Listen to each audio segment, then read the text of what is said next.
우리 나이가 들면서 자연스럽게 우리 마음 한켠에 이런 생각을 하면서 살아갑니다. 내가 이 세상을 떠나면 무엇을 남기고 갈까? 자녀들이 살아가는데 좀 보탬이 되기 위하여서 우리는요, 땅도 정리하고, 통장도 정리하고, 혹시 짐이 될까 싶어 마음 한켠에, 아, 내가 가진 게 없어 미안하다. 라고 생각할 때도 있다는 것이지요. 하지만 가만히 생각해 보면요, 우리 자녀들에게 돈은요, 세월이 지나면 금방 흩어져 버립니다. 건물은 때로는 주인이 바뀌기도 하고요.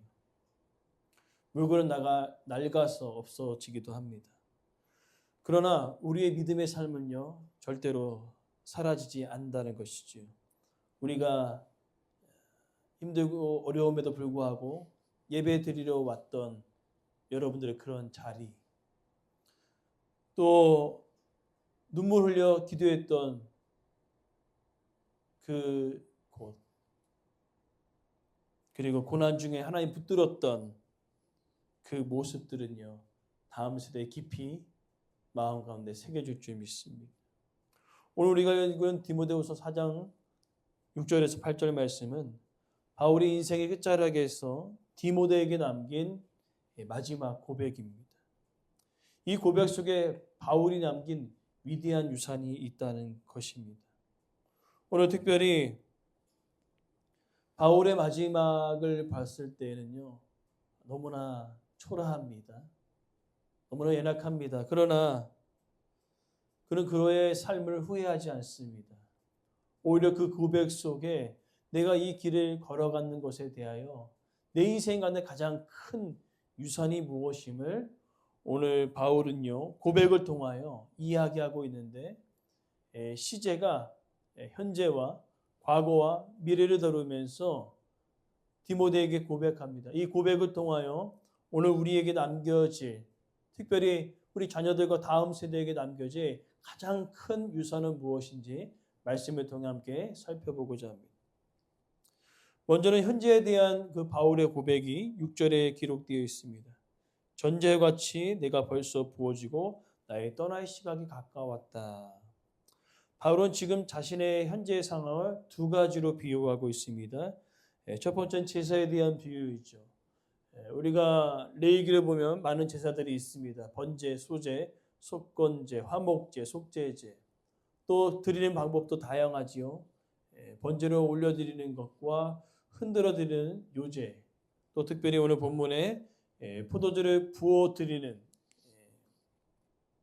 전제가 있습니다. 특별히 전제는 제사를 마무리하며 드리는 마지막 제사이지요.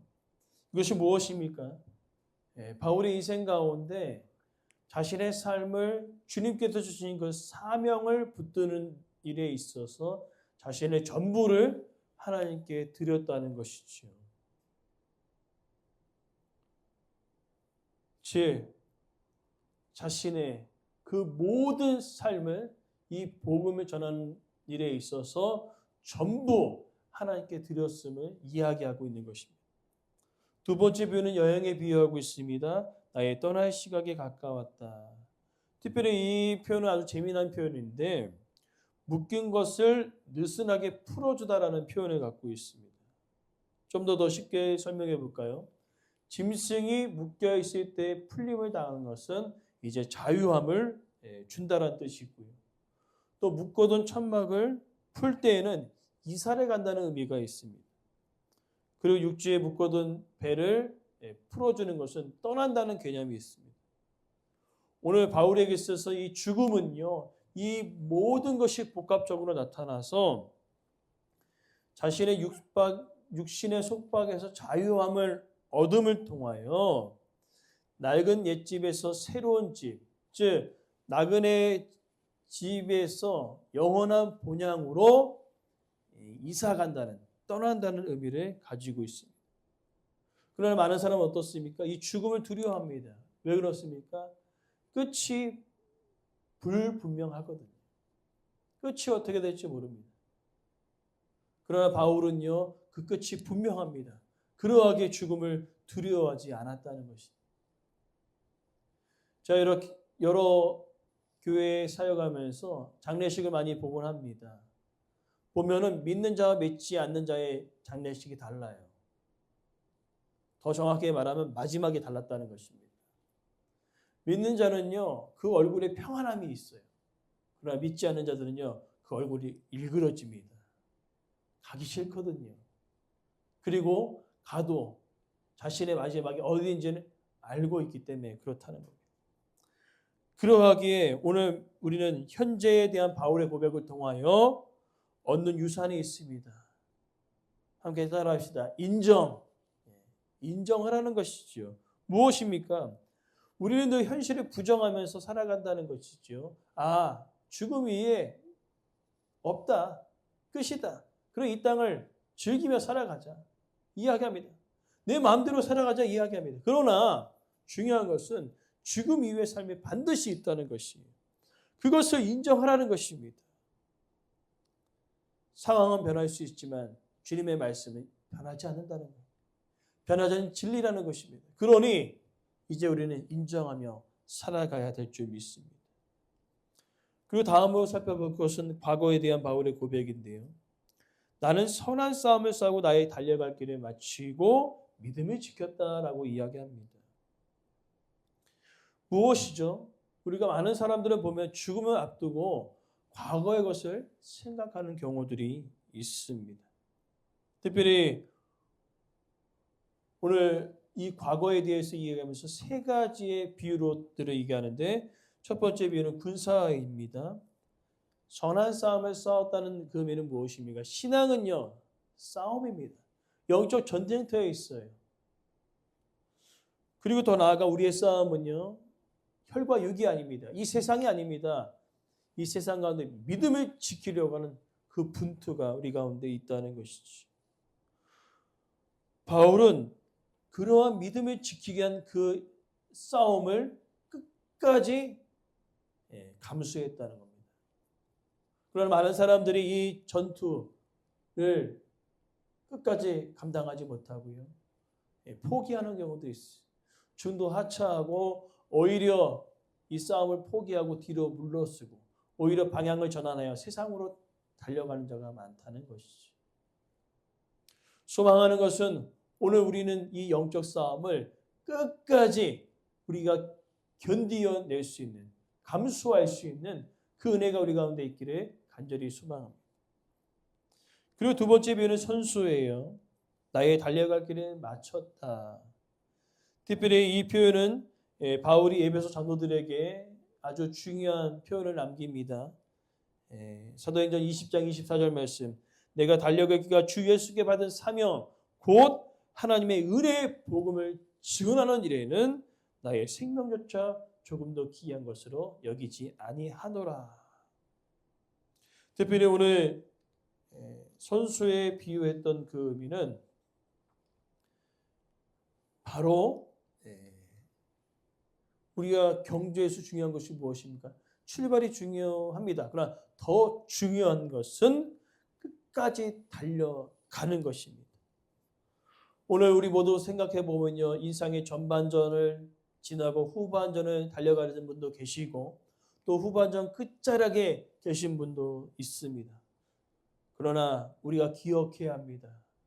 끝까지 우리는 완주하시기를 바랍니다. 오늘 바울도 마찬가지입니다. 이 경주에서 얼마나 많은 어려움들이 있었습니까? 매 맞고 돌에 맞고 때로는 죽음 직전까지 갔던 그 모든 순간 속에서도 바울은 이야기한다는 거예요. 자신이 완벽해서가 아니라 매를 맞아도 다시 일어났다는 것이지.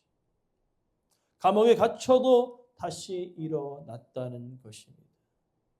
달려갈 길을 마치고 믿음을 지켰다는 것이지. 오늘 우리는 어떻습니까? 과거의 것을 생각하는 것이 너무나 좋을 때가 있고 또 대한 나쁠 때가 있습니다. 무엇이 좋고 무엇이 나쁩니까? 많은 사람들이 과거에 매여 현재를 믿음으로 살아내지 못하는 사람이 너무나 많아요. 무엇이죠? 과거의 실패, 좌절, 넘어짐, 이런 것들만 생각한다는 거예요. 그렇기 때문에 현실을 믿음으로 살아내지 못하는 것이에요. 많은 사람들이 이렇게 살아간다는 겁니다. 그러나 바울은요, 달랐습니다. 무엇이 달랐습니까? 똑같이 넘어집니다. 똑같이 실패했습니다. 똑같이 좌절하였습니다. 그러나 그는 그 실패와 좌절과 넘어짐을 바라본 것이 아니라 그 순간 우리를 붙드시고 이끌어 가시는 하나님의 놀라우신 그 은혜를 붙잡고 현재를 믿음으로 달려나갔고 지금 현재 마지막까지 그 길을 걸어가며 믿음을 지켰다는 것이죠. 오늘 우리도 마찬가지입니다. 과거에 매여 있어서 현재의 믿음으로 달려나가지 못하는 그런 어리석은 일들을 여러분 우리가 경험하고 있지 않습니까? 왜 실패와 좌절과 넘어짐에 주목하십니까? 여러분 그때마다 손잡아 주시고 일으켜 세우시는 하나님의 돌보심의 그 은혜를 붙잡고 여러분 믿음으로 그 길을 끝까지 달려나갈 수 있는 저와 여러분의 삶이 되게 간절히 소망합니다. 그러면서 과거에 대한 바울의 고백을 통해 얻는 유산은 바로 이것이죠. 함께 따라합시다. 믿음. 무엇이죠? 과거의 실패와 좌절과 넘어짐을 묶어버리고 던져버리는 것입니다. 그리고 무엇을 붙잡는 것입니까? 실패와 좌절과 넘어짐 속에 우리를 붙들어 주신 예수 그리스도의 손을 붙잡고 하나님의 능력의 손을 붙잡고 다시 일어나는 것입니다. 그리고 마지막으로 살펴볼 것은 미래에 대한 바울의 고백입니다. 이제후로는 나를 위하여 의의 면류관이 예비되었으므로 곧 주 의로우신 재판장이 그날에 내게 주실 것이요 내게만이라 주의 나타나심을 사모하는 모든 자들에게니라. 바울의 여정, 인생의 그 여정, 특별히 오늘 우리의 인생을 우리가 기억할 때 아주 중요한 문구가 있습니다. 함께 따라합시다. 인생은 종착역이 아니라 잠시 지나가는 정거장일 뿐이다. 네. 맞아요. 우리의 인생은요, 이 죽음이 잠시 지나가는 정거장도 같습니다. 왜 그렇습니까? 우리는 죽음 이후에 영원한 삶을 살아가는 자입니다. 죽음 이후에 하나님과 함께 그 기쁨을 누리는 그곳에 우리는 가는 것이죠. 이 땅의 삶이 성경은 나그네라고 이야기하고 있습니다. 그것은 무엇입니까? 이 삶이 끝이 아니라는 것이죠. 주님과 함께하는 그 영원한 삶, 하나님에 계신 그곳에서 기쁨과 찬양을 드리는 그 영원한 삶이 우리의 마지막이 됨을 믿습니다. 그래서 우리는 기억해야 되는 거예요. 그러나 많은 사람들이 어떻게 했습니까? 인생에 우리의 이 땅의 이 모든 것이 종착역으로 생각한다는 거예요. 그러니 잘 먹고 잘 살고 누리며 제대로 살아가자는 거예요. 왜? 이 삶이 끝이니까요. 그러나 우리는 그렇지 않다는 겁니다. 이것이 끝이 아니에요. 이것은 잠시 잠깐 지나가는 안개와도 같습니다. 우리의 인생이요. 우리의 영원한 그 본향을 향하여 우리는 달려갑니다. 그리고 그것이 우리 인생의 마지막이 되어야 함을 믿습니다. 그러면서 오늘 바울이 이야기할 때 면류관을 준다 얘기하고 있습니다. 이 면류관은요, 왕관이 아니라 당시에 운동 경기가 유행하지 않았습니까? 헬라 문화권도 그렇고 로마 문화권도 그렇고요. 이 경기장에 있을 정도로 이런 경주들을 하는 것들이 유행합니다. 그리고 마지막 운동의 하이라이트는 바로 마라톤과 같은 오래 달리기죠. 그 오래 달리기를 마지막으로 끝낸 사람들에게 월계관을 씌워줍니다. 승리의 상징이지요.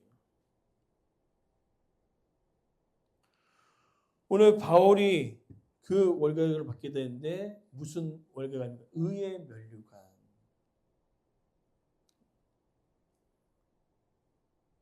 특별히 우리가 주목해 보아야 할 것은 바울은요, 이 땅 가운데 법정에서는 유죄 판결을 받았습니다. 그리고 목이 잘라져서 순교하게 되었죠.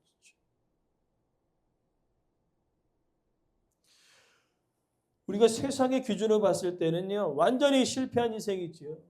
처참하게 그 삶이 끝나게 되어지는 것입니다. 그러나 하늘의 기준으로 봤을 때는 완전히 반대입니다. 하나님께서는요, 의로운 재판장이 되어 주셨어. 그리고 믿음을 지키며 살아갔던 그 바울을 향하여 무죄를 선언할 것입니다. 너는 죄가 없다.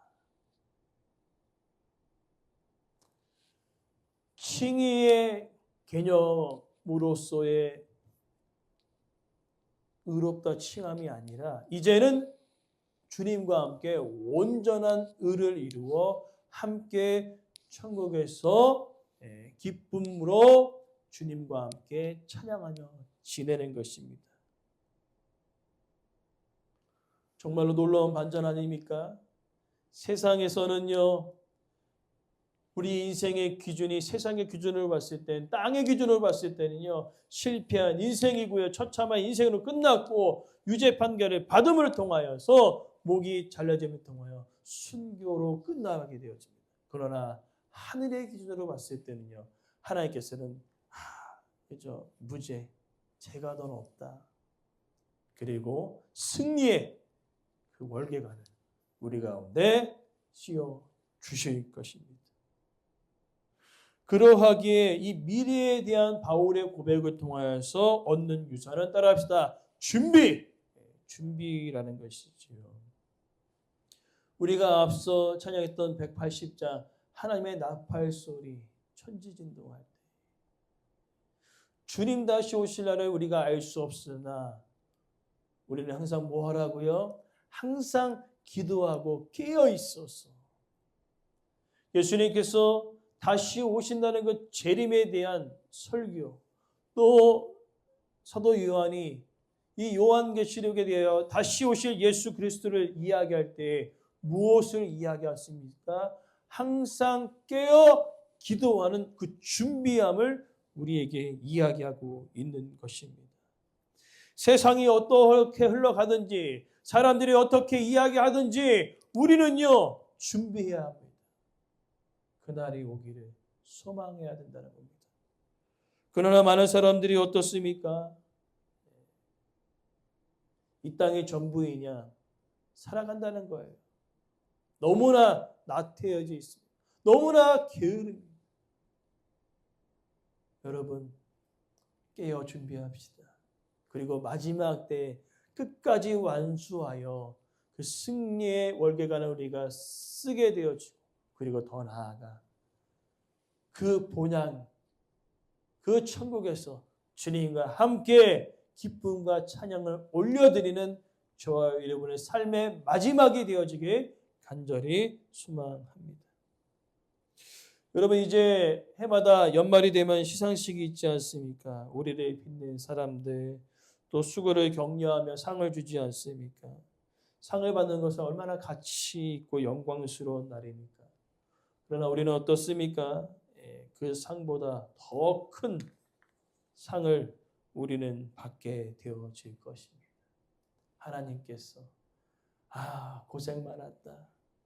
믿음을 지키는 하 애썼다. 그러면서 착하고 충성된 종아 이야기하시며 우리에게 그 승리의 월계관, 그것을 우리 가운데 씌워 주실 것이라는 것이지. 그러하기에 오늘 우리 말씀을 통하여서 우리 다음 세대 이 자녀들에게 무엇을 물려줄까? 오늘 바울의 그 고백을 통하여 과거, 현재, 미래 각자의 유산이 있었습니다. 기억하시지요? 현재는 무엇입니까? 인정하라는 것이에요. 이제 죽음 이후에 또 다른 삶이 있습니다. 그것을 여러분 인정하십시오. 그리고 죽음을 두려워하지 않았던 그 바울의 담대함이 우리 가운데 있기를 간절히 원합니다. 그리고 현재는 무엇입니까? 현재는요, 아까 얘기했듯이 인정하라는 것이었고, 과거는요, 매듭입니다. 실패와 좌절과 넘어짐을 생각하여 현재를 믿음으로 살아내지 못하는 그 실패와 좌절과 그 넘어짐을 매듭지어서 던져버리고 무엇을 여러분들 붙잡으시라고요? 실패와 좌절과 넘어짐 속에 여전히 우리를 도우시고 인도하시는 그 하나님의 능력의 손을 붙잡고 현재를 믿음으로 살아내시기를 간절히 소망합니다. 그리고 마지막, 미래를 생각하며 우리가 기억할 유산은 준비됨이죠. 나태하거나 게을러 있지 마시고 항상 깨어 기도하기를 원합니다. 그리고 무엇을 여러분 물려주시겠습니까? 힘들고 지치고 또 오늘 너무나 추운데도 불구하고 여러분들이 그 성전을 향하여서 걸어왔던 그 믿음의 발자취, 그 여러분들이 앉아 계신 그 예배의 자리, 또 어렵고 힘든 그 순간에서도 여전히 자녀와 교회를 위해 눈물을 흘려 기도했던 그 여러분의 기도의 자리, 그리고 어떠한 순간에서도 세상의 흐름에 따라 살아가는 인생이 아니라 세상의 흐름 속에서도 그것을 역행하여 말씀에 순종했던 그 순종의 자리를 우리 다음 세대에게, 우리 자녀들에게 물려줄 때 여러분, 우리 자녀들이 그것을 깊이 묵상하며, 아, 맞아, 우리 어머니, 우리 아버지가 끊임없이 힘에도 불구하고 예배의 자리, 기도의 자리, 그 말씀의 순종의 자리에 섰었지. 그것을 기억하며 그들의 믿음이 더욱더 견고해질 줄 믿습니다.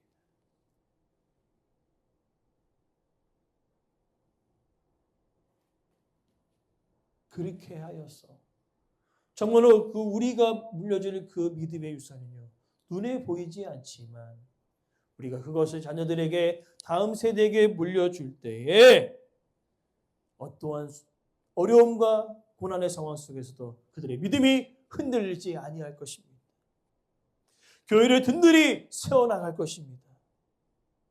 그리고 끝까지 우리가 그 믿음의 길을 완주했던 것처럼 그들 또한 우리와 함께 그 길을 완주해 낼 줄 믿습니다.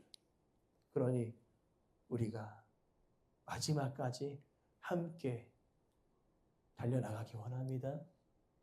그리고 무엇보다 우리 자녀들, 다음 세대에게 이 믿음의 유산을 물려줄 수 있는 하나님 기뻐하시는 한 사람, 기도의 사람, 말씀에 순종하는 사람, 저와 여러분 되어지길 간절히 소망합니다.